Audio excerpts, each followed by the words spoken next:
my co-host of a WCW podcast. I do. That's how cool I am, Connor. Hell yeah. Where we just got to a point where we were just talking before all these pods, and I was just like, why the fuck don't I just hit record the second you show up on my screen? Yeah. I'm gonna be like, let's go. So in that, we're in it, baby. I love it. Method interviewer. That's what I would like to call myself. And it's so funny seeing, as I do more of these wrestler interviews, and like all y'all, man, let me just say this. People that say like wrestlers are scumbags and shit. Yeah, most of them are. Okay. Obviously. We all know that. Yes. But I have been hitting perfect so far with everyone's so fucking cool. You've been so fucking cool. Oh, you just jinxed it, bro. You just jinxed it. Then you're going to start hating me. We're about to hit the skids where I'm going to be like, who's your favorite wrestler? It's this guy, right? And you're going to be like, I fucking hate that guy. That guy owes me $5,000. But I was telling you, so what I do is I jump on the old cage match. I know everyone fucking has their opinion on that, but well, hey. I think it's a useful tool, and if more hobbies had such a complete database for all of the nerd stuff, I think that we would look upon cage match a lot differently, if more hobbies had something like that, because there's a lot worse things out there than cage match, I think. Fuck yeah, there is. There's several other websites that I could bury right now, and I'm not going to. And I was looking at yours, and I went, there has never been a more IWA Mid-South coded wrestler that never wrestled there. Yeah. Yeah, dude. And that's a huge compliment, and I'm glad that you just kind of were like, that fucking rules.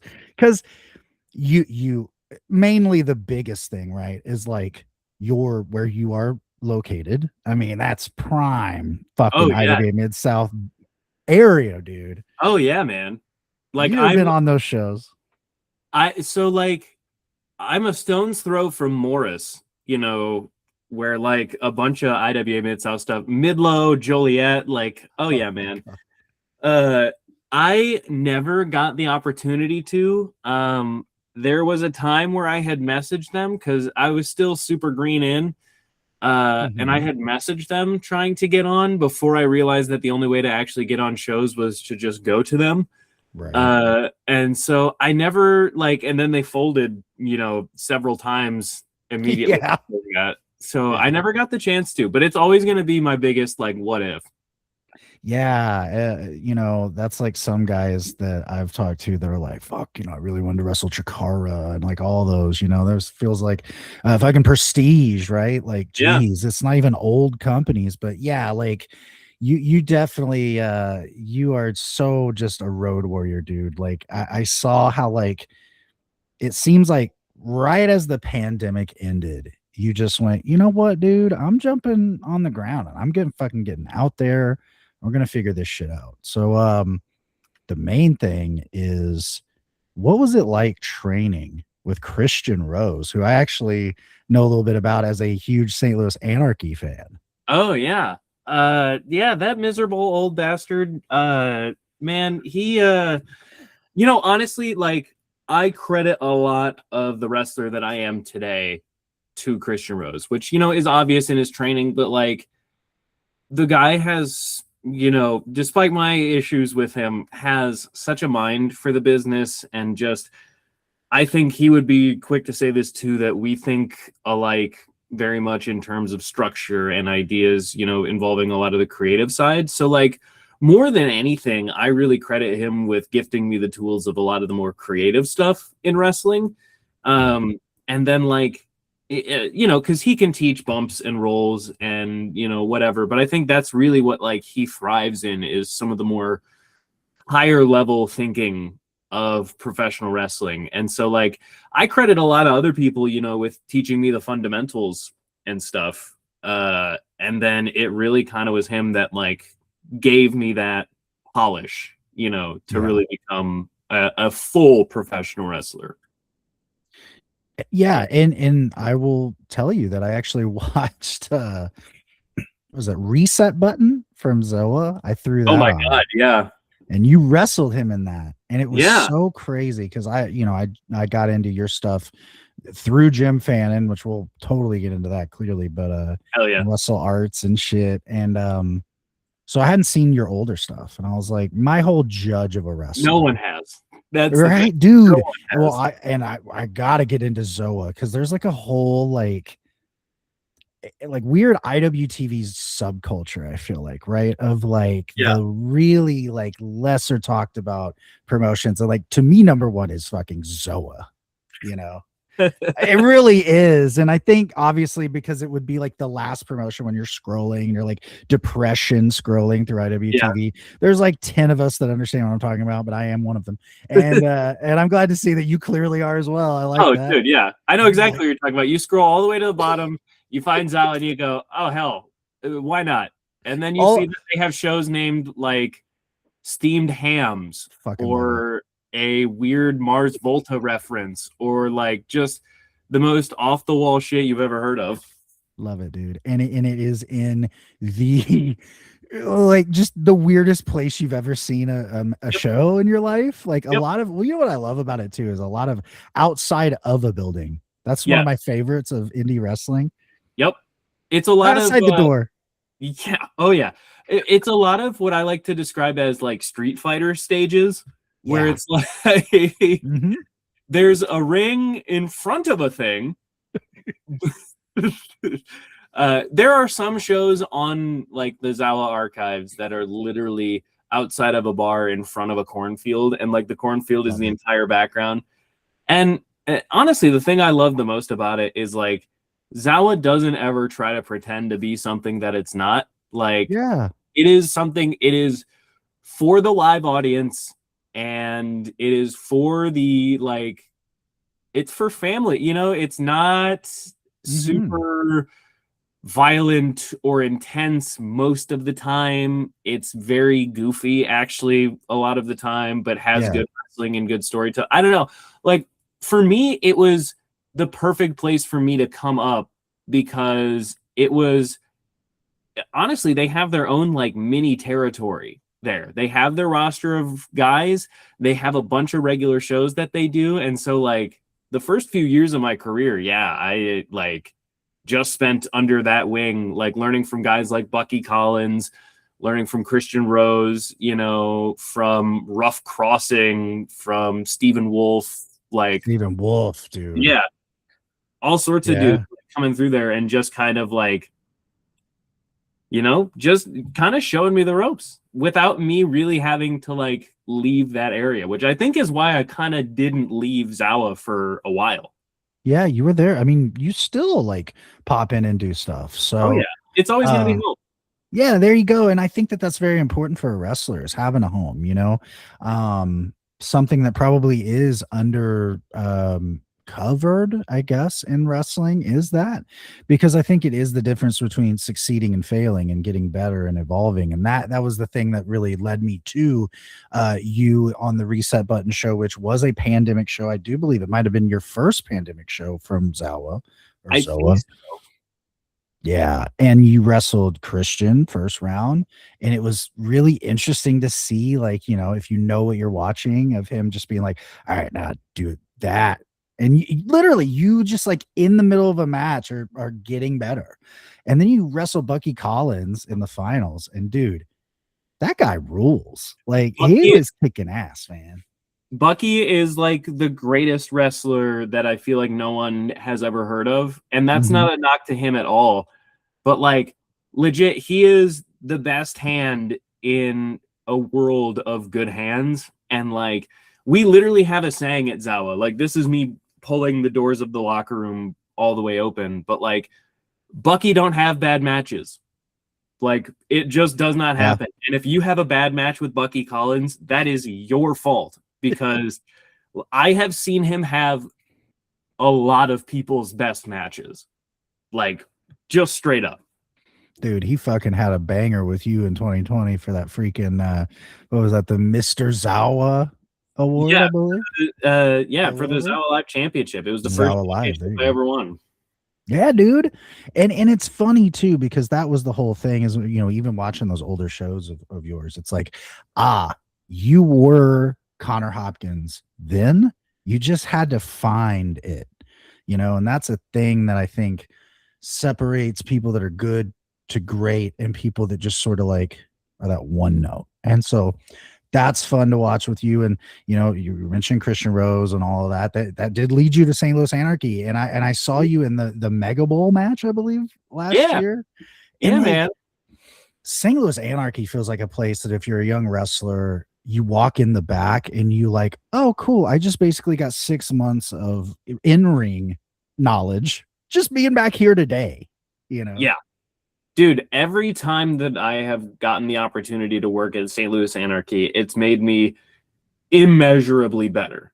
Like every single time. And it didn't matter what I was doing. Like I tagged with Berna one time on the pre-show and had a great time and, you know, learned a lot, and tagged with Christian Rose, you know, a little bit, and was in the Mega Bowl. And like each one of those opportunities, like the Mega Bowl specifically was awesome because it was the first time I actually got to be in the ring with, you know, guys like Parnell and Wyatt and Shazza and Fitchett and, you know, like all of these guys that, and girls, I should say, that like are on, you know, in my opinion, some of the best workers on the indies, you know. Like St. Louis Anarchy is one of those places that I forever was too timid to even try and hit up because I was like, I simply don't have the gas to have, you know, those kind of matches. And like, it was a goal for me to work towards, you know? And so like actually being able to do it, like, bro, yeah, St. Louis Anarchy is where it's at. And it's been where it's at for years and years and years. I think it says a lot when I talk to Jaden Newman, who, you know, is a guy that people probably don't even realize has been doing this over a decade already. Dude, and he's my age and he's been at it forever. Yeah, that's what I mean. And he said exactly what you just said. He was like, dude, one of my bucket list things when I got in this business was to wrestle at Anarchy. And it's funny why, because it was Wrestling Road Diaries with Colt Cabana when he was there. And he said it wasn't just because Cabana was there. It was literally he could tell like, oh, dude, like everyone there knows their shit. Like every time they'd show somebody from Anarchy talking, he's like, dude, those guys are smart. And so when he got to do that, he was same thing. He's like, dude, I fucking was so much a better wrestler when I got back home off that plane. I was like, fuck, this is great, you know? Yeah, man. And especially like, I mean, you talk about like the guys actually running the place and even the guys helping out backstage. Like Dingo is helping out backstage at St. Louis Anarchy. Like if you aren't going there and talking, me personally being a huge IWA guy, like I'm scared to talk to Dingo. Like starstruck a little bit. But like, man, he's just so knowledgeable and just like having those guys. Yeah, like everyone in that Anarchy locker room knows ball. Like, it's an awesome group of guys and girls. And it really is something that I really appreciate too. You know, the owner Matt Jackson, how he talks like on their podcast a lot about this is a place where talent is developed. And I think that's an important thing for a promoter to not only recognize about themselves and their company, but like own that, man. That's a good thing that your guys keep leaving and going to the other level. That dude, that's why people come to your shows. Yeah. It's crazy. You see these promoters that have such, and I'm sure you've dealt with this in your time, of they have this narrow focus of like, well, we don't want him to like leave. And it's like, okay, yeah, but you should be a good enough promoter, trainer, etc., scout, that should just be next man up, dude. And like in the Midwest, you can't find better talent that to continue this on. Why do you think Ring of Honor was Ring of Honor, right? It's because they constantly had it loaded up. Constantly. And I feel that same way about Anarchy. Yeah, man. Like Jackson is so good about finding the positives in people and accentuating those and developing those and making people into more than they were before. Like absolutely. And there's not a lot of places doing that, especially not the way that Anarchy is doing it. They are kind of a missing link these days because there's not really any more quote unquote super indies, you know, that are really elevating people and making people and sending them to that next level. So like the more places like Anarchy that we have, like, yeah, I think everyone should be going to Anarchy shows because, like, Yeah, man. Spalding Hall too. Like, we can just talk about the venue for a sec. Please. Like, I'll never call it anything but Spalding. Yeah. And like, man, it just the energy in there, you know, always like they call it the Anarchy atmosphere. It's branded, you know, it's a thing, whatever. But it became a thing for a reason. I feel like. Yeah, and it's because, you know, you were guaranteed a good ass show and you were guaranteed to see something. And I also love that he really puts it like a sitcom. You know, he does season premieres and season finales, and they don't run every month. And I think that is also so smart. Yeah. And something also, shout out to, I do it all the time, but I love him, Ben over in Razor Pro in Arkansas. He's already told me I'm going to do the same thing. We're going to have an off time, and you know, I don't want to run 12 months out of the year unless that's something that we can do and it's something we want to do. But he sees that same vision. I think less is more in a lot of ways, not just in the ring. And yeah, I don't know, man. I saw you in that match and I saw you in that environment, and I was like, dude, like I already knew you from Dreamwave. I already knew you from the WrestleArts. I was like, God, like he's just rising to the occasion. And it's neat to see that as well. Like you didn't just, you know, go into this match, and you'd been there before, but I want to say it had been a little bit. Like it had been like a year, I think, Yeah. or close to it. So that's cool, you know, and it's a testament to you being a guy that got his name out there, because I know how that whole system operates. I am a patriot, for, you know, full disclosure, so I know, because they are very open about it on there, and I appreciate it. And it's like, hey, dude, you don't get into Anarchy unless you're ready to go. So that was neat to see you perform like that.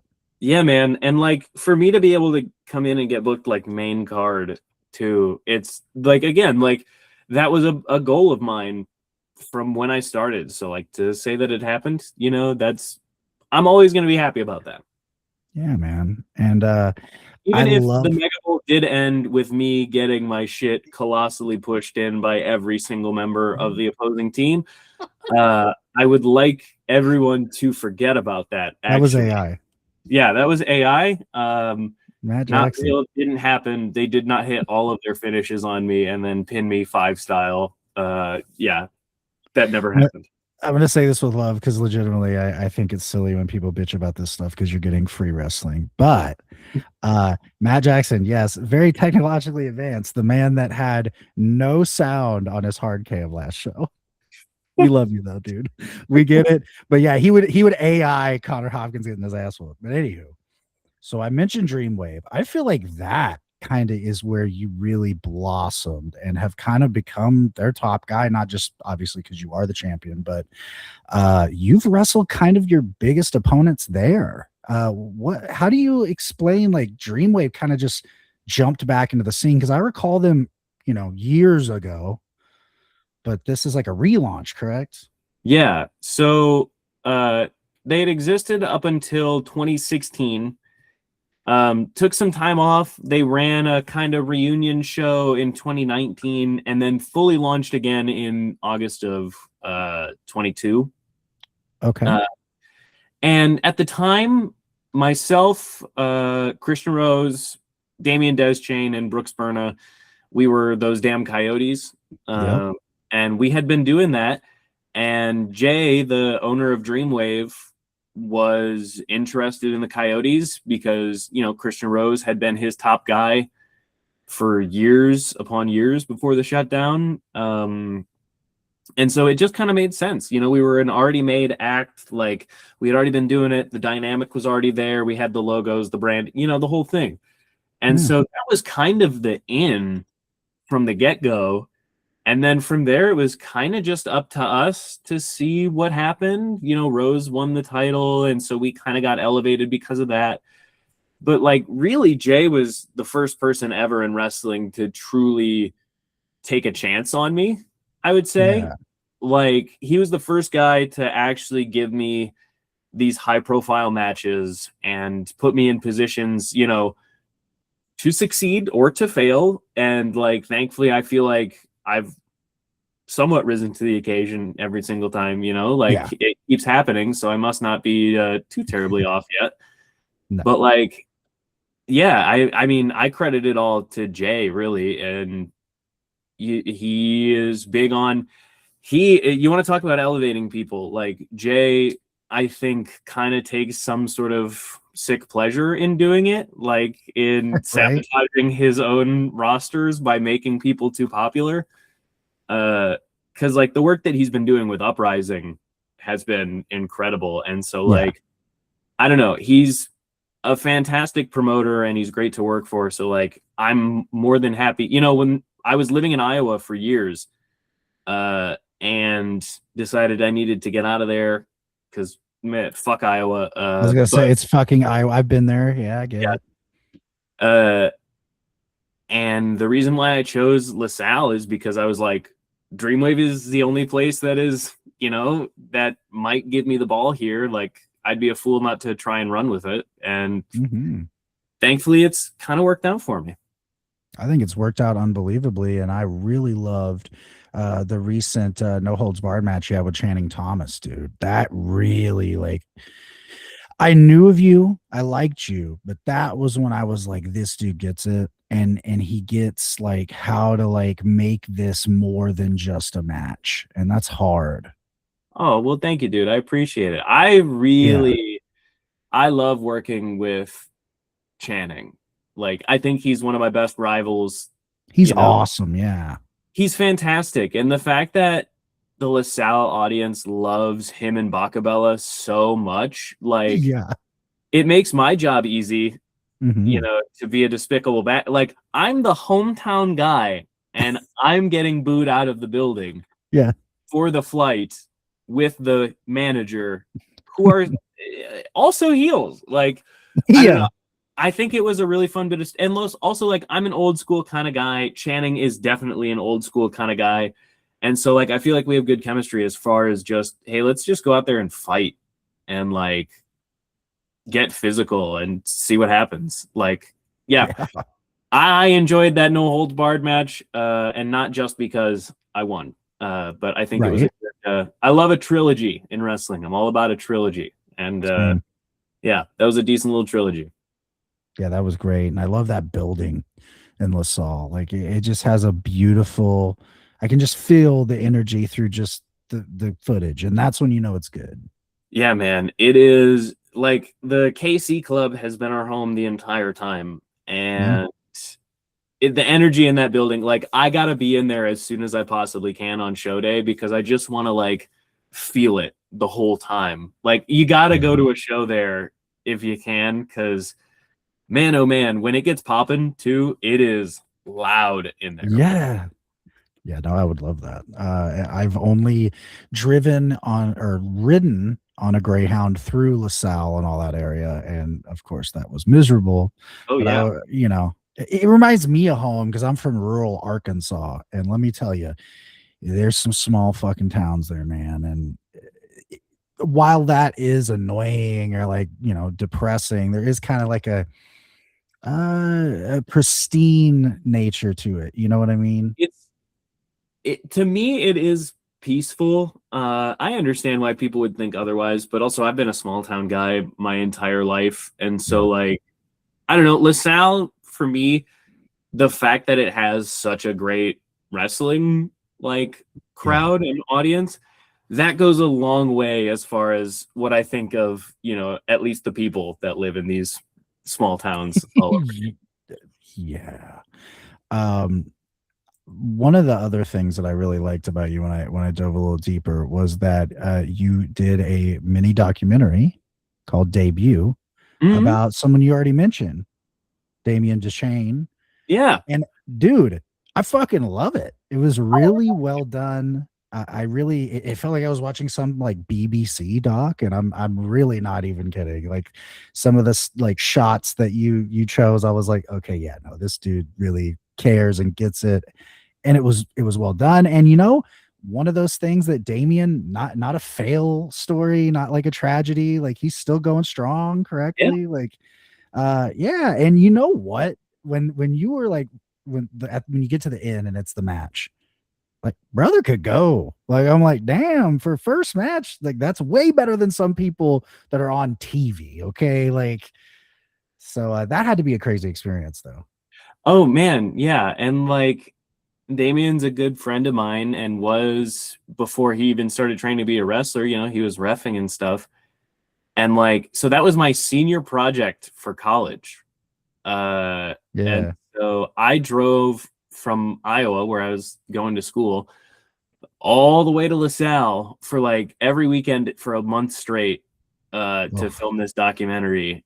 And like I just like I did really care. You know, I had this idea for like 3 years. I wanted to do a documentary about pro wrestling, mhm. and because I felt like my pitch was basically, I feel like anytime people do a wrestling documentary, it's an outsider looking in, so there's always that air of like, well, you don't really get it.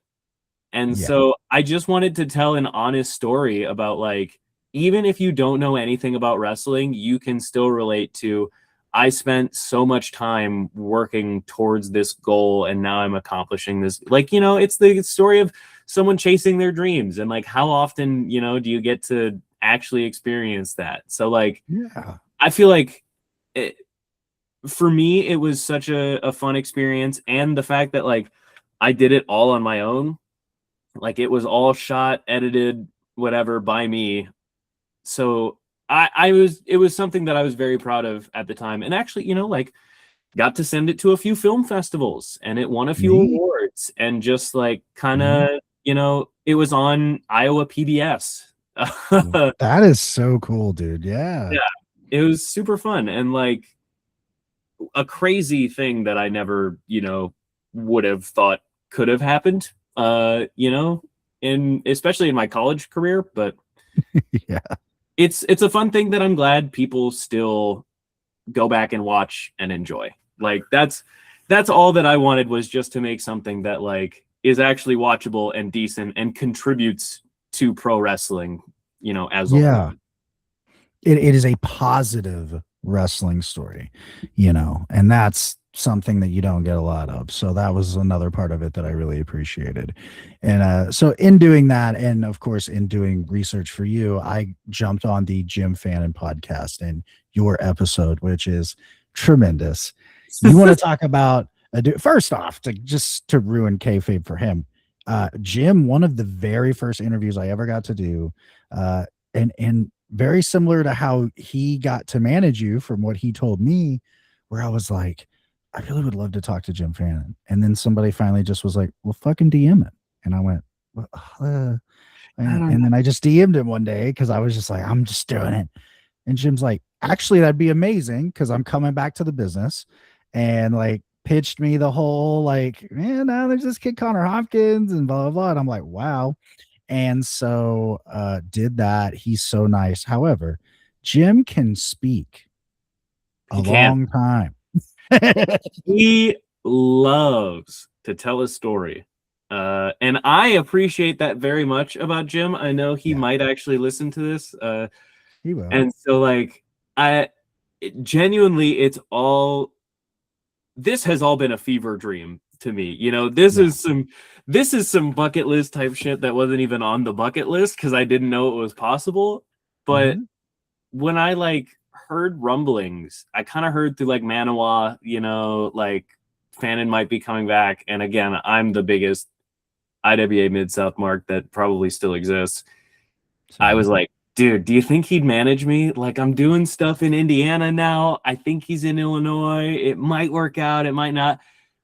And now we're to the point where, like, again, I'm on his podcast for 3 hours and we're Yes. talking, you know, about whatever. We went on a road trip. We rode together. The Fannin family in my shitty Ford Focus went to Indianapolis for WrestleArts. And like, I don't know, getting just to hear even the minutia about like the business back in those days, I just there's a wrestling nerd part of me that's never gonna die, Yes. specifically for stuff like that. Same, dude. I mean, there was a point where I'm talking to him and I like, oh, you're done talking. Like I was just like in the story because he Yeah, is a great teller of stories. Like, dude will have you wrapped up, and then you're just like, oh. But in this conversation was a hilarious moment, and why everyone should watch this is you're talking about movies, and like you're talking, and he's like, you know what I fucking hate about movies?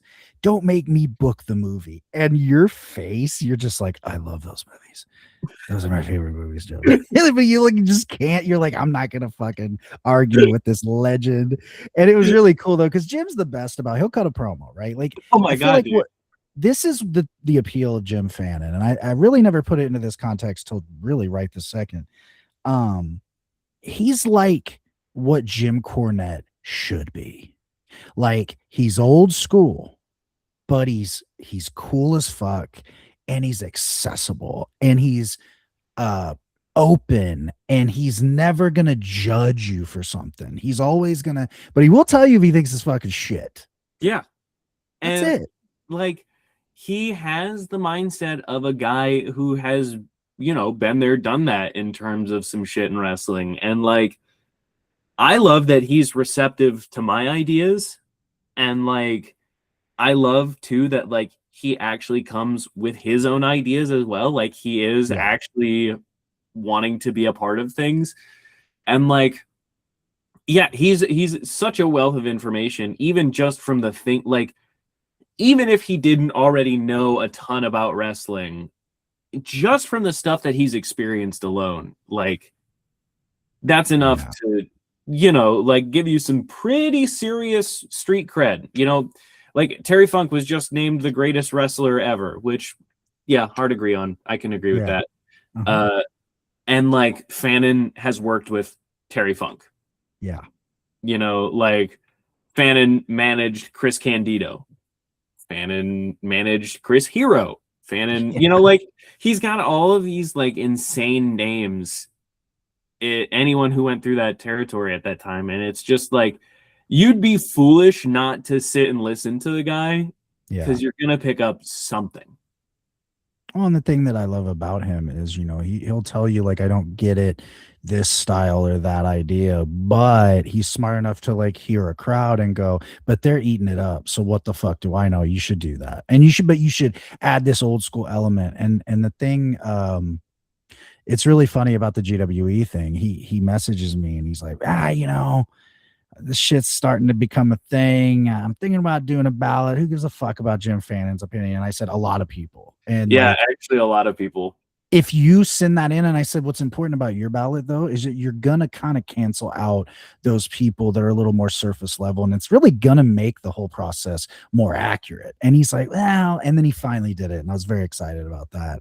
Good. And it's important to have those guys in this kind of stuff, and I wish that was more of the conversation instead of the negative side that it goes to, this like stupid idea that generations need to be fighting over something so frivolous like professional wrestling. I feel like it's silly. I think you and I'd be a great example, because I believe you're in your late 20s. Mm-hmm. I'm in my late 30s. However, we probably like the same wrestling. I'm a huge ROH guy from the 2000s. I'm a big IWA Mid-South guy from the 2000s. Like, Oh yeah. it doesn't have to be an age thing. I think that is way more of a construct than we make it. And especially in an era where you can stream all periods of time simultaneously and instantaneously, Yeah. like, that time conversation kind of ceases to have any meaning other than to put things in context. Sure. Because like, obviously you can't go back and watch a Terry Funk match from the mid 80s and rate it on the same scale as whatever happened at WrestleMania this year, like, because they're not even doing the same thing. No. They're not playing the same game. No. So like, it's hard to, I thought that the greatest wrestler ever thing is kind of hard, somewhat impossible to do, especially with how divided everyone is, simply because of that fact. Because like, contextual clues, information kind of really informs a lot of who's the greatest. Now, Yeah. obviously, Terry Funk is a great choice, but it is wrong because it's Bryan Danielson, and I will Right. not elaborate further. Well, and full disclosure, by the way, my list ended with Funk 1, Danielson too, and like I toggled it. Like it really was legitimately. I really hate that too. Like this argument that because someone's more modern that there's this regency bias. It's like, I think that's kind of bullshit too, though. Yeah. Sometimes they're just really good. Dude, sometimes, and this is the thing about Danielson too, his conversation is like, okay, so he's not great to you. Well, people that remember the very early 2000s boom of the indies remember him and love him. And then people from the mid 2000s Ring of Honor boom remember and love him. And then a whole subsection of Germans love him or hate him because he was a super mega heel in the late and early 2010s for what he was doing over there with Chris Hero. Like, dude, when you really break it down, and that's what this was supposed to be about, is like break it down. Yeah. You know, look at it. What does the footage tell you? And so yeah, I just figured that would be a cool little side tour there, you know. I think Danielson is number one in my opinion, simply for the fact that he was able to change up his stuff so much and never lost Bryan Danielson. And while the same can be said for Terry Funk, Sure. Terry Funk kind of ended up becoming a little bit of a parody of himself at some points, and I don't blame Funk for that at all. He was doing, you know, exactly what he was supposed to be doing. However, I think that like we just had more quality Danielson on the whole than we did Terry Funk. I agree with that. I really do agree with that. I think, you know, that's probably where my age would come in, right? You know, just because I remember it, and maybe because it creeps me out to think of a guy Danielson's age so close to mine and going, he's greatest of all time. You're like, what the fuck have I been doing? Like, I'm this schlub over here. WrestleArts. We talked about it just a tiny bit, but it blew my fucking mind as another guy that's a freak for deathmatch wrestling in the 2000s to find out that Brandon Profit is the guy behind WrestleArts. And Jim Fannon's the one that told me that. I was like, dude, WrestleArts, that shit rules. Like, who's even running that? And he was like, oh, it's Brandon Profit. And I went, what? Yeah, I like, lost my mind. How cool is that shit? It's again like such an insane thing, you know, that like these little ties are what allow us to be such, you know, history geeks about this stuff. Because like if Brandon Profit wasn't running WrestleArts, then there's a good chance that the Fannin family wouldn't be happening at WrestleArts, because like again, Profit knows ball about this stuff because of the IWA connection. So it's just like I really credit him a lot again for like taking a chance on a silly thing like this, which seems to be working so far. Like, yes, I mean, I'm enjoying the hell out of it, you know. Rick Davis is now involved. Like, we just keep growing the family. Yeah, We're John gonna Wayne get Murdoch, baby. Yeah, dude. I wish we could get Bullpain. Oh God, yes. That would just fit the whole fucking, you know, right. whole scene, dude. The funniest thing I've seen in a long time though was your last promo after the robbery of sorts. And Jim Fannin cracked me up because he just told me, he goes, well, I think they edited it. So I'm watching it and you're great at it. And I'll give you this. And I don't know why this is the comparison to how you were in this promo, but I really got ECW Steve Austin actually from it. Okay.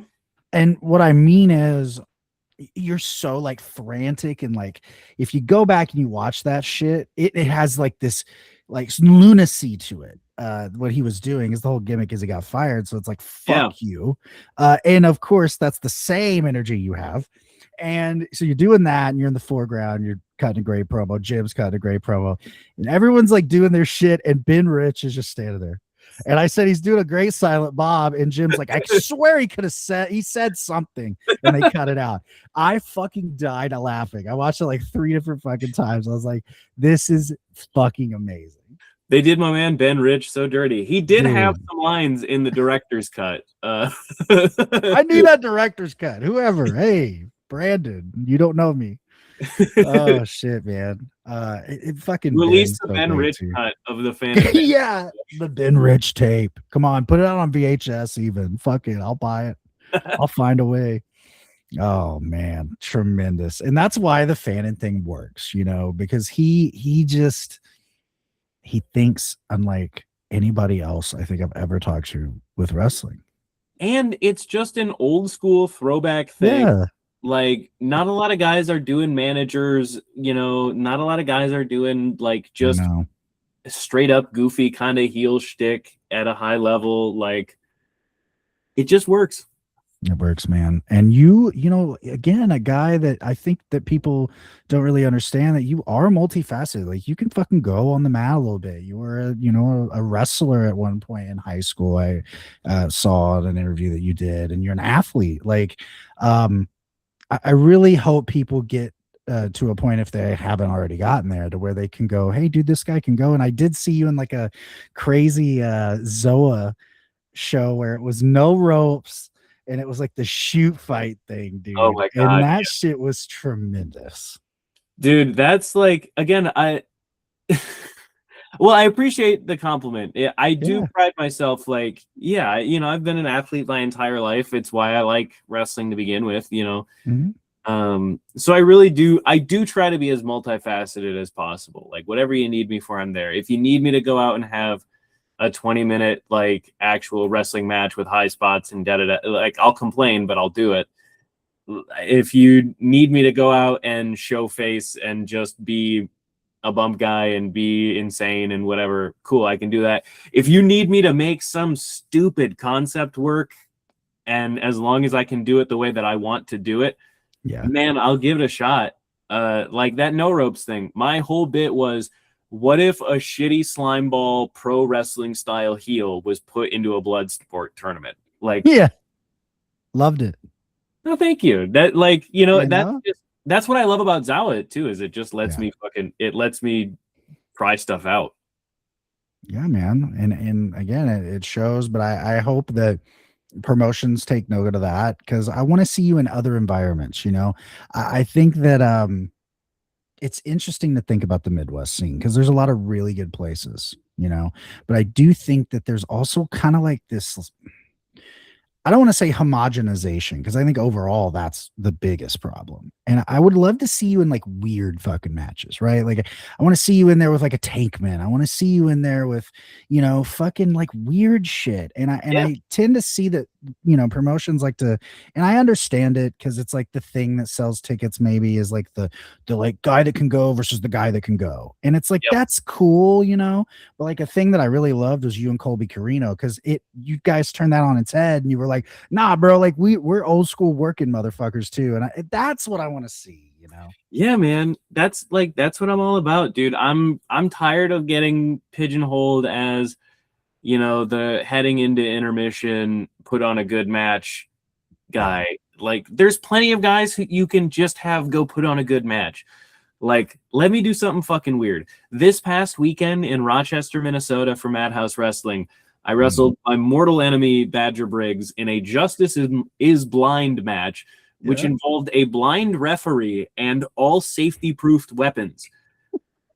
Like, let me do that. Like, I'd be so happy just doing off the wall. Like, that's the creative stuff that I like about wrestling anymore. I don't give a shit about the moves. I don't care. Like, I just want to be entertaining and be entertained.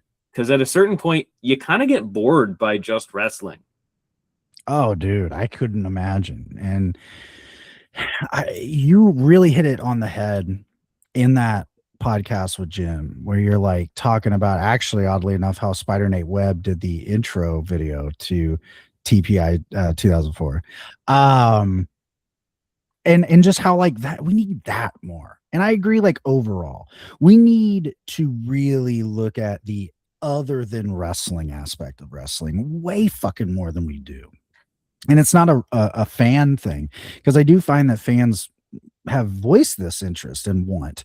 It's promoters. Promoters are so unwilling to risk and take a risk. And I understand it. It's your money, but like at some point, come on, you got to gamble a little bit. And that's why I like shows, like Madhouse, willing to, go out on a limb and do something like that. That's why I like shows when like Dreamwave does the casino hand, the hands were dealt, where it's kind of lethal lottery style, like, Love it. stuff like that. Yeah. Things that everyone who is there buying a ticket, for the most part, has seen a wrestling match of some kind in some shape. Yeah. Before getting to that show. And so, like, obviously you should have a card with wrestling on it, because that's the thing that people came there to see. But wrestling's at its best when it's a variety show, when not every match is just a work rate. Like, guys can be good at doing other things than moves and, wrestling. Like, there's a play. Danhausen is a great example of this. Like, yep. What's Danhausen's finisher? Curse you. Exactly. Like, look at the fucking calves. Yeah, man. Like, Punk is one of my favorite guys of all time. And the reason why I was drawn to him so much is because I was a mediocre athlete my entire life. And God bless CM Punk. Even at his most athletic, all of his shit looks like he is really trying to do it and just barely getting it. Yeah. And like, that kind of resonated with me, and that's the kind of thing, like, even though he calls himself the best in the world or whatever, and he's okay, but like the character, the aura, the words that he uses to entertain people with, that's what makes him quote unquote best in the world. It isn't, him doing his bad Macho Man elbow or anything like that.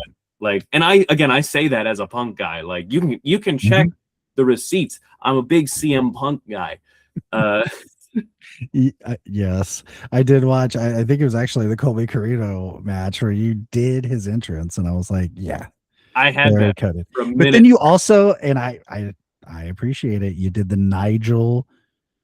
Yeah, where you bridge up into the ring. I caught that. I was like, okay, this guy knows some ROH pure rules back in the day. Dude, it's all bits and pieces that I've stolen from guys that I think are incredible, like gods among wrestlers. And the fact that not a lot of people have caught me on it, just proves that I can keep getting away with it. And also like that people need to do more research, because the amount of people who call that like the Melina into the ring and then I have to correct them. Oh yeah. Folks, get your tapes out, bro. Come on. You need to watch a lot more Nigel versus Colt Cabana on the undercard. Yeah. Absolutely. Yeah, it's crazy. And he's a great Jimmy Rave. Oh, Jimmy Rave, Jesus. I could talk about Jimmy Rave for an hour. It's crazy how, like, and this is the pull of Jimmy Rave. I put a tweet out, like, God, 2 weeks ago about how, like, the amount of people that you don't know that were influenced or fully, like, trained by whatever, by Jimmy Rave, that are running shit right now in just the Southeast, let alone the entire business, is crazy. And when I tell you the names that liked it, which I obviously won't name names, I was like, fucking, I didn't even know, I'm like, oh, that makes a lot of sense. I've been a huge Jimmy Rave guy for a while. He's a guy that I still draw a lot of inspiration from as a heel. My ultimate goal is still to get toilet papered. It happened once and never again. So that's always going to be a thing for me. But like, just Jimmy Rave in particular is another one that guys, more people need to learn more about. And yeah, dude, his influence is everywhere. I knew that like Jimmy Rave was a way bigger deal to actual workers than fans at a certain point when John Morrison was at Dreamwave and he's going over the match or whatever, and he literally calls a Jimmy Rave spot as the Jimmy Rave, and I just, oh shit, oh okay, like yeah. Oh genius. Multiple like people I know that run companies that were like, yep, Mhm. just what got that finish from a Jimmy Rave thing, so and so from, you know, his past I was close to, and I'm like, damn, okay. And it's just, you know, the proof is in the pudding, and what I think that you do, which is the extra stuff.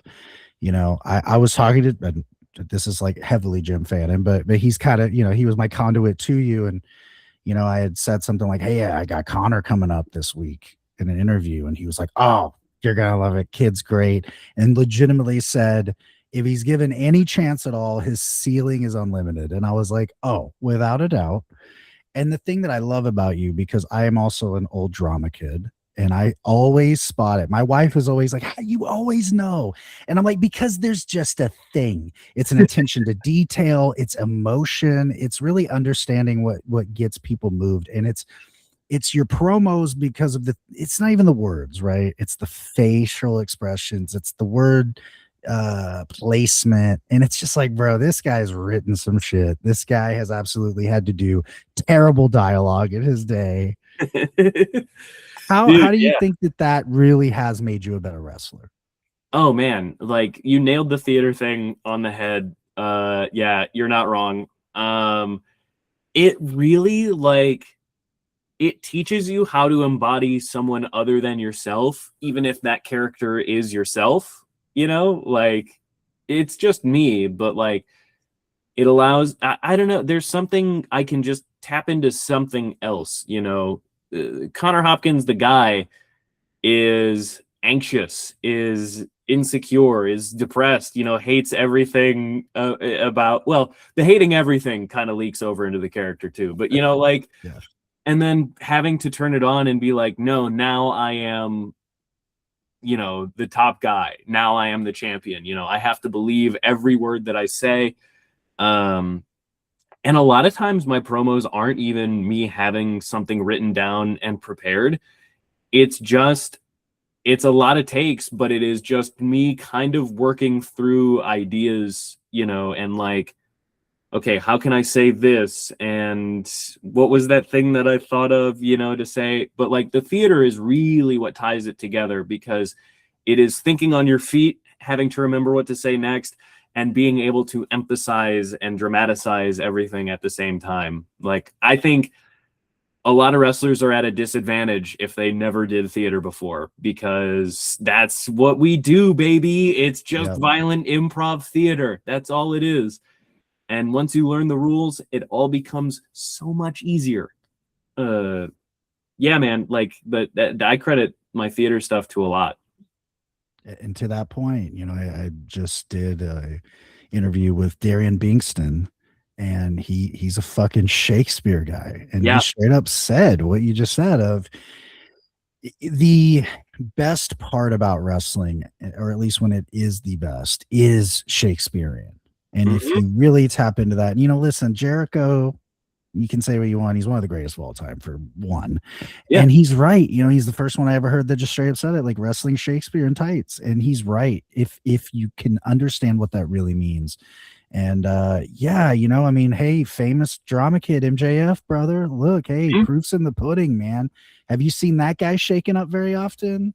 No, and like the reason why he's so natural on a microphone is because he's been doing it at a high level since he was a kid. Yeah. Like, it doesn't come from nowhere.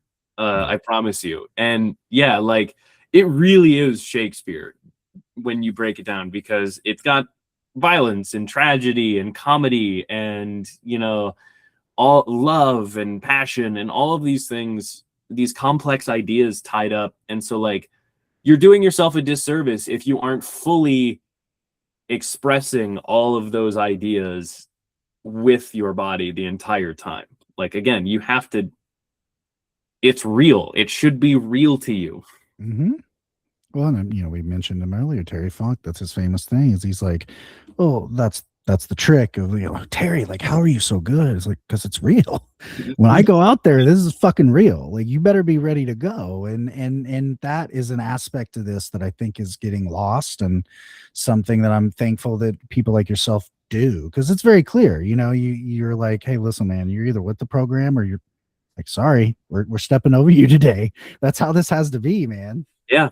And I as I grow older and more bitter, I Yeah. realize that I simply do not have time for people who don't know ball. And I don't have time to educate you. Like, I've put in too much time educating myself to get to where I am. Like, I can Mm. give you recommendations, I can help you learn, but if you aren't curious enough to like learn more about the finer details of these things and like the actual reality of it, then I don't know what to tell you, man. Like, Them the breaks. yeah, it's not even a get good situation. It's literally No. just like a study, Yeah. like actually commit yourself to this. Yeah, and I mean, you're proof of that. Like we mentioned before, I don't think people realize how long you have wrestled. I believe you. What did you start in 2018? That is correct. Yeah. So I mean, you're getting to what 8 years in this Yeah, thing. dude. So uh, that's a testament, and thank God that you're one of the rarities of this era of you got to take your lumps and take a lot of those early risks kind of out of the purview of really much because those first like initial like few months are kind of hard to find, and so it's Yeah, man. like you got to feel it out. Dude, and I got what I would consider to be kind of an old school introduction, where it was I came in wrestling under a mask for a few Nice. matches. But then also like I went to school, I went to college and so trained for a few months and then kind of disappeared and then would come back and train intermittently and whatever. Um, but then yeah, started actually having matches as myself in 2018. And you're right, like it totally was me figuring out how it works in front of a live audience without any sort of risk whatsoever of people seeing it, for lack of a better way of putting it. Like, I Yeah. mean, it was paid shows, like people were there, but they weren't thinking about the young kid in shitty high spots gear, you Yeah. know blowing whatever spot or doing whatever super awkwardly. Like, they weren't concerned about that guy. No. So I feel like it really was a great place to learn. Yeah, because you've come out and you already look like a top guy. But yeah, what companies that you have worked for that you think are like, man, I don't understand why this isn't a bigger deal. Timebomb Pro. Time Bomb. Yeah. Dude, I keep hearing about Time Bomb. And I oddly enough found out about them watching the life of Kevin Koo. Yeah, man. Oh That yeah. building kicked ass. I don't know if they still run it. I hope. No. Oh, Damn. dude. So like it's a tragic story. Like Time Bomb is so cool and they're so underrepresented because of where they're at, Yeah. geographically.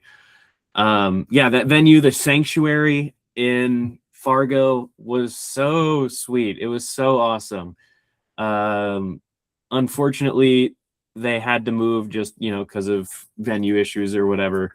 But now are at Drecker Brewing in Fargo, which is There we hopefully going go. to be a very tenable home for them. Um, I think that Eric, the guy that runs it, has such a vision and understands that kind of same itch for wrestling that we have, because he's also a big ECW guy, big IWA Yeah. Mid-South guy. Yeah. He has Ian Rotten's promoter's license from like the early 2000s. He bought it off a guy. I need to be best friends with this human being. Yeah, Time Bomb Eric is the man. Yeah. But like I think that like he just puts on these fantastic shows, and it's unfortunate because it's Fargo, North Dakota, and just not people still think that it's only a deathmatch promotion when it's like they've been putting out kick-ass wrestling. Mhm. If death matches aren't your thing, they've been putting out kick-ass shows for years now. So like, yeah, man, that's where like I got to wrestle Paul London for the first time, and that's where the Yeah. Bad Briggs feud started. I got to wrestle Kevin Koo there, or Kevin Koo had to wrestle me there. Like, it Yeah. just a lot of good stuff. It's the first time I ever did tax or glass or anything like that. Like I got a lot of opportunities at Time Bomb Pro, and am bummed that scumbag Badger Briggs beat me in that I Quit match, and that I haven't been I'm a back since. bitch. Yeah, maybe I'll become best friends with Eric, like you mentioned. Maybe we'll get that worked out. Hell Maybe yeah. he'll turn heel. He'll have like a NWO Eric Bischoff era. You know what I mean? That'd be kind of I need neat, him right? to dye his hair gray and then dye it black. Yes, that's it. And make it an angle. Like Yeah. dye your hair fucking gray now, and then immediately dye it black. Fuck yeah. Well, let's get weird. I know you're a physical media human being. You're a Hell big yeah. fan. I mean, fuck. But I remember I lived that life. Um, what? Oh, here we go. Just shit laying around, dude. Dude, I'm right next to my DVD tower, so I just pulled the first. Nice. God, I had such a cool one, man. I miss it. Ted Petty, 2004, baby. Yep. I love that you just straight up on the Fannin pod were like, I've seen it on VHS, like God intended. I have not even seen it on VHS, so I'm jealous of that. Brother, I one time left a family event early so that I could go home on Thanksgiving to go set up a projector and a VCR and watch the entire 04 Ted Petty by myself. If you think Connor Hopkins is not a ball knower and will not benefit your independent promotion wrestling show, you're crazy. This man will watch. And that night probably was 48 hours. Okay. That one show was somehow 2 days long. I think I only made it through the first tape before I had to go to bed. Of course. Yeah. Too much, dude. But it's the best 9.5 hours of wrestling you'll ever watch in your entire. It's the best 15. It's the best 83-hour day you could have. It is though, and I mean it's incredible. Other than that show, because you are a infamous lover of that show, well documented. What other like DVD, VHS event that you own is like, oh man, I can't believe I have that. That's the coolest. I would have to think, because the collection has gotten pretty decently sized. However, I will say that like having the entire Ring of Honor Milestone series on DVD is pretty sweet. For those unfamiliar with what the Milestone series is, it was a run of shows that they did in 2006 that coincided with the CZW feud, but also the run-up. Is it from their 100th show to their 4th anniversary, or from their 4th anniversary to their 100th show? I don't remember how it goes, but yeah, so that was the era of the let's just fucking pump out some shows and make it seem awesome, Yeah, and like, dude, it's the CZW angle, it's Danielson's Open Challenge era. Like, there's so much going on. It's a peak for Ring of Honor for sure. So like having those, like having the CZW Ring of Honor Cage of Death on DVD is pretty sweet. Yeah. But apart from that, like, it's a lot of Ring of Honor stuff. It's a lot of stuff I still have from my childhood, thankfully. So I have a bunch of like the old WWE box sets that like as an adult I really don't care about, but they're cool to look at. Great American Bash 2009, brother. Oh hell yeah, brother. The Bash, dude. I'm trying to look, but yeah, like I think honestly the Ted Petty one is like my biggest. Yeah. I got a bunch of DVDs from Jill McKee, who was a photographer for Mid-South for years. Wow. Took the famous 04 TPI group photo that you always see. So I got like a bunch of DVDs from her that are like always going to be special just because of that fact. Yeah. But yeah, man, I don't know. There's a lot of stuff in the old collection. That's neat. I'm always looking for more. If anyone out there wants to send me your DVDs or VHS tapes, please. Yeah, please. Connor needs it, man. That would be the epic fucking thing. Just let's make DVDs a thing again. Let's go. What I'm trying to. And this might be a weird question, but I always was like confused because I feel like you would have fit in this place very well, but it looks like you only worked there like twice, 3 times. AIW. I listened to a thing with Dom Guarini, loved you, was always like, hey man, me and Connor get along. We love the same wrestling. We're going to bring him in for this thing. It was really interesting because I listened to it way later than it happened. And he was just like, we're bringing him in. And they did. They brought you in. And then it just kind of like went cold. I don't know. That's just like that's kind of the way that things are now. I Yeah. you know, have a good relationship with Dom.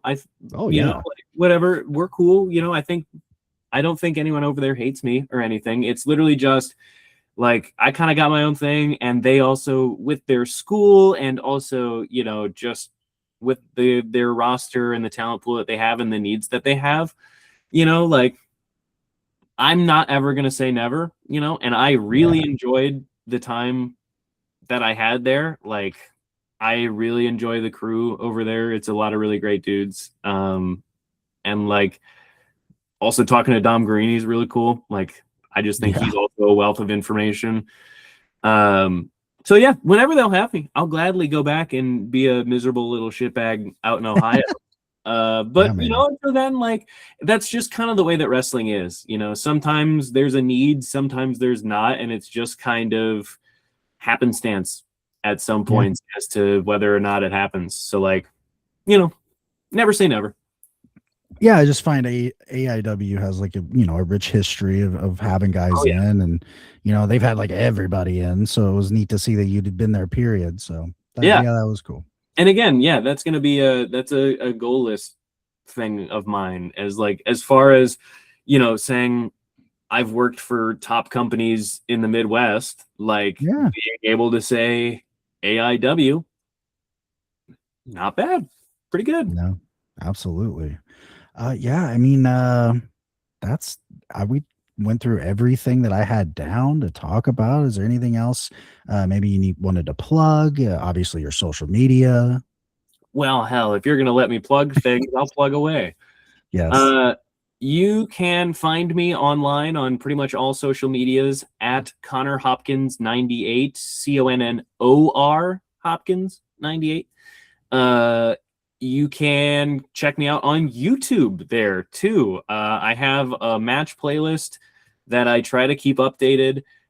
Some people are cowards and they only put matches that they like on their full match playlists. I put all of my matches on that playlist. Dude, it is very comprehensive and goes back way, way far. Yeah, dude. There's some early stuff that you can find on YouTube that is not on the playlist, and that's because that's like entering the unforgivable zone. But like, yeah, man, check it out on there. Check out the merchandise site. As Yes. we record this evening, I did just drop a new item. Connor-Hopkins-shop.fourthwall.com. It's not as much as you think it might be, but yeah, I for my rule for all my merchandise is if I wouldn't wear that shit, I'm not gonna put it out. And so yeah, I'm trying to do a lot more cool stuff since doing this direct to garment, like you buy it and it gets shipped to you stuff is way easier than I can't imagine. and whatever on your own. It sucks, but that's just kind of the way that the economy is like if you want merchandise, this is the best way to do it because me printing shirts is really hard when you don't have the upfront cash, to do it. Fuck yeah, dude. That's crazy. And people really have to understand how expensive that shit is. So Yeah. well, there you go, man. You've been a pleasure. Well, thank you, dude. I appreciate you having me. And like seriously, if anyone ever wants to talk about, nerdy stuff like this, or if you have questions or like I like talking about this kind of stuff. Don't ask me my opinion on Roman Reigns. Don't ask me my opinion on, what happened on TV. But like, if you want to talk about stuff like that, I am always, always happy to, chat and give you a hell yeah or a that's awesome at the very least. I can attest. He definitely is great about that. So, all right, Connor, I appreciate it, man. It's been a pleasure and definitely not going to be the last time we talk, I feel like. Hell yeah. Can't wait for the next one. Hell yeah, brother.